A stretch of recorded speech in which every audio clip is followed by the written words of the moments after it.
کۆمپانیای سەربەخۆ بۆ دانانی تابلۆی ئۆتۆمبیل لە کوردستان. بەڵێ خاوەنەکەی ناوی حاجی عەباسە، پارتیە لە هەولێرە. باشە؟ بەڵێ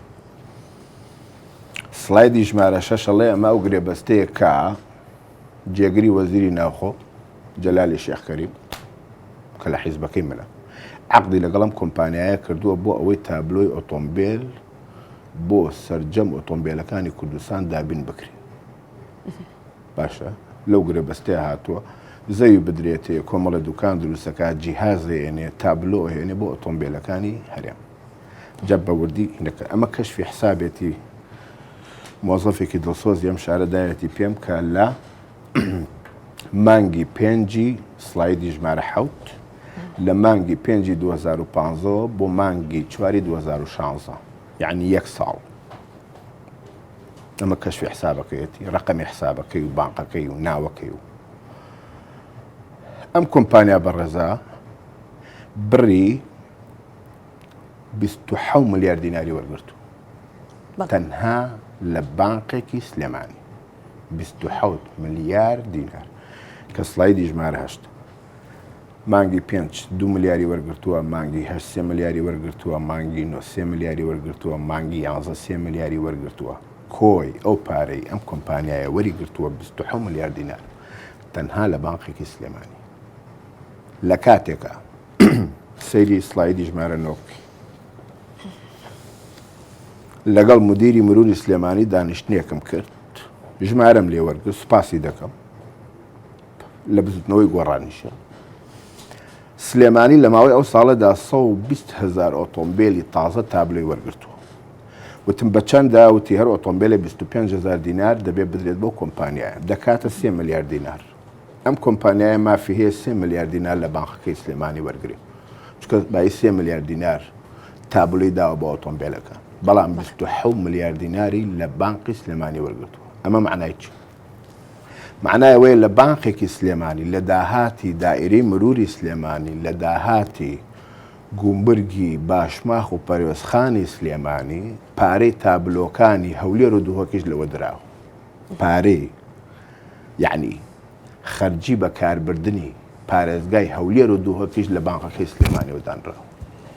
دێمە با مەڵامێک بێ بۆ هەموو ئەو بەڕێزانەی کە دەڵێن پارەی سلێمانی ناچێتەوە خەزانەی حکوومەت نەک ناچێتەوە خەزانەی حکوومەت زۆر جار لە پارەی سلێمانی خەرجی هەولێر و دووهۆکیش دراوە. بۆیە لە من بپرسی من خەڵکی ئەم سلێمانیم خەمی خەڵکی ئەم سلێمانیم لە من بپرسی ئەڵێم هەتا ماڵ وەسابێ مزگەوت حرامە هەتا پێویستی پارێزگای سلێمانی تەواو نەکەی پارەکە نەنێریتەوە بە هەولێر و دووهۆک بۆ کە پێویستیەکە تەواو بوو زیادت هەبوو بیدەرەوە و هەرواش کراوە. پێویستی پارێزگای سلێمانی چەنە لە پارەی لەو بانقانە هەبووە دابین کراوە ئەگەر زیادی هەبوو بێ و حکوومەت پێویستی بوو بێ لە دووهۆک و لە هەولێر نێردراوە بەیان. فەلسەفەکەی چییە؟ دووهۆک خاڵی سنووری نییە نقطەی گۆمرگی نییە و سەرجەم وەزارەتەکان و حکوومەتیش لەوێن. ڕاستە گەر سڵایدەکانی پێشوو سیرکەی خەرجی هەولێر لە سلێمانی و دووهۆک زیاترە چکم عاسیمەیە ڕاست و نقطەی حدودیشی نییە داهاتیشی نییە. باش دووهۆک دەوڵەمەندە لەبەرەوەی برایم خەلیلی هەیە سلێمانی داهاتی زیاترە لە هەولێر لەبەرەوەی باشماخ و پەروەزخانی هەیە ئاساییە بەشێکی گەل لێ زیاد بۆ بیدەیت بەڵام وەڵاهی ئاسایی نییە. وەزارەتی دارایی داوا بکە حەچی پارە هەیە بە لۆری و بە سیارە لێرەوە بیبان بۆ هەولێر لە هەولێرەوە نەسریەی پێشمەرگە و ئاسایشوانە بدرێت. سڵایدی ژمارە 11 سڵایدی ژمارە 12 هەمووی